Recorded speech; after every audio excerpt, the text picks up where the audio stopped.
You know, what are you going to say about Republicans? They are liars, they are cowards, and they're filled with hate. Every single one of them. There are no exceptions here. No exceptions whatsoever. And I think that's evident in the choice of so many Republicans where it concerns their religious beliefs. They believe in a kind of violent, vicious, hate-filled, unforgiving Christianity that their own avatar, their own so-called Son of God, would just kick their asses up and down the street if he or she were really a son of God and was listening to this nonsense. I think he would make a special trip down here or over here or up here, wherever. I get involved in Christian theological superstitions and stories and tales, and I get lost. But their avatar would show up, what I'm trying to say, and probably just slap the hell out of him. Say, that's not what I told you. That's not what I taught you. What the hell is wrong with you people? But they pick that kind of religion, and I don't know why. I have no idea. I guess it's because they're just essentially Republicans, like I've said for years on this program. And it's only been in the past 20 years. I fully admit that there were Republicans years ago. Hell, I had them in my own family that were extremely tolerable, nice people, decent, believed in the ultimate advancement of this society, not in the destruction of this society and the replacement of this society with some kind of a neo-feudal system. But all that went away. That's all gone. The Republican Party's not about that anymore. It's about punishment.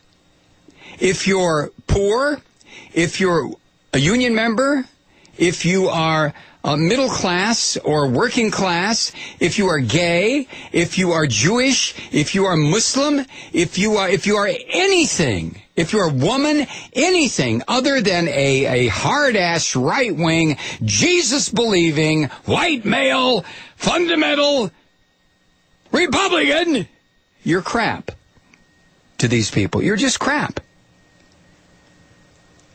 I mean, one name, or pick one. Rick Santorum. What's his guy, the former governor of Arkansas, Huckabee. Huckabee. I mean, these people are just evil. Just evil. So, the only thing you can do about this is what Stephen Colbert did, and a lot of people who are blogging and just pointing out the asininity of these freaks. Kyle is just the latest one. I believe he's already said he's not going to run for re-election, right? He's going to retire, go get a job in the nuclear industry or the poison food industry or, I don't know, the medical device industry and come up with something that when it's installed in 80,000 or 800,000 people, then it starts to disintegrate and everybody dies. I mean, that's what Republicans do. That's all they do. So the answer to the question that I've had for years, why do people vote for these morons? Very simple, because they are morons who are doing the voting. They're beyond redemption. They're so caught up, Republican voters, so caught up in their narrow little nasty-ass lives. The poet said, most men lead lives of quiet desperation. That's a Republican for you. There's no adventurous spirit there. There's no curiosity. There's no interest in science, literature, unless it's about Revelation. No interest in music or dance or art or romance or poetry. They just have their nasty-ass little narrow lives where they try to find some other group to target. Poor people, gay people, these people, those people. I'm better than you. I'm going to hell. I'm going to heaven. You're going to hell. God, I get sick of them.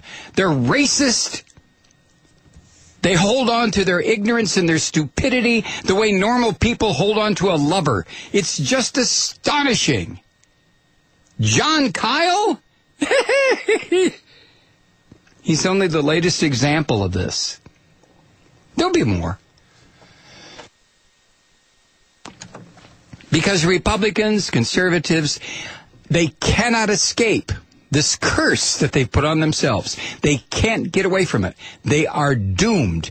Every one of these miserable bastards will die knowing or fearing that somebody else, someplace, somewhere is happier than they are. And you know what? It's true.